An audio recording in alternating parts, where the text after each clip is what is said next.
Hi friends, welcome back to Jaya Swantillu అండి. ఈరోజు వెల్లుల్లి కారం చేస్తున్నానండి.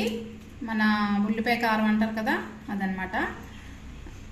అరకప్పు వెల్లుల్లి అండి, 1 స్పూను జీలకర్ర అండి, ఒక 2 స్పూన్లు సాల్ట్ అండి, ఒక 4 స్పూన్లు కారం అండి. ఫస్ట్ జీలకర్ర మనం మెత్తగా చేసుకుందామండి. రోట్లో వేసుకొని పొడిలా చేసుకున్నామండి.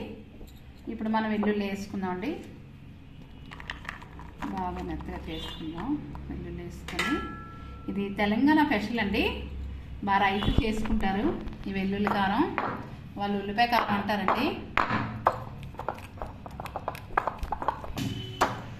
మనకి ఈ వెల్లుల్లికి సరిపడా మనం అన్నీ తీసుకున్నామండి. కారం డబలు 4 స్పూన్లు కారంకి 2 స్పూన్లు సాల్ట్ తీసుకున్నామండి.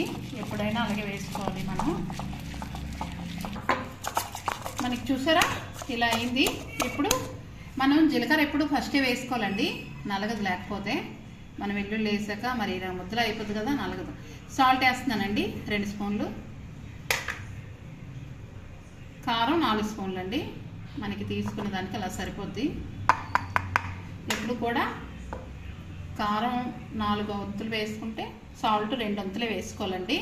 అలా అయితే మనకి కరెక్ట్ సరిపోద్ది. మనం ఇలా బాగా చేసుకోవాలండి.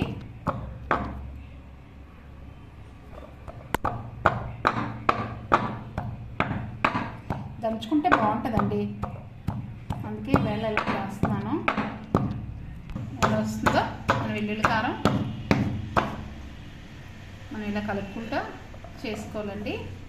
అంటుకుపోతుంది చూసారా. మనకి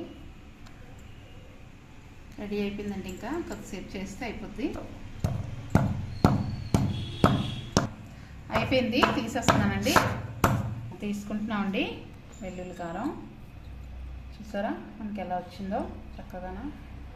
ఇలా చేసుకొని వేడివేడి అన్నంలో తింటే బాగుంటుందండి. మనకి తీసుకున్నామండి. చూసారా మనకి ఎలా వచ్చిందో. మన వెల్లుల్లి కారం అయిపోయిందండి. చూడండి, మనకి చాలా బాగుంటుందండి. రైతులు ఎక్కువ చేసుకుంటారండి తెలంగాణ సైడు.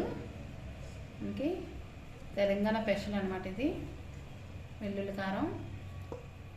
నచ్చితే కనుక లైక్ చేయండి, షేర్ చేయండి, సబ్స్క్రైబ్ చేయండి. ఎలా ఉందో కామెంట్స్ పెట్టండి. బాయ్ ఫ్రెండ్స్, నెక్స్ట్ వీడియో కలుద్దామండి.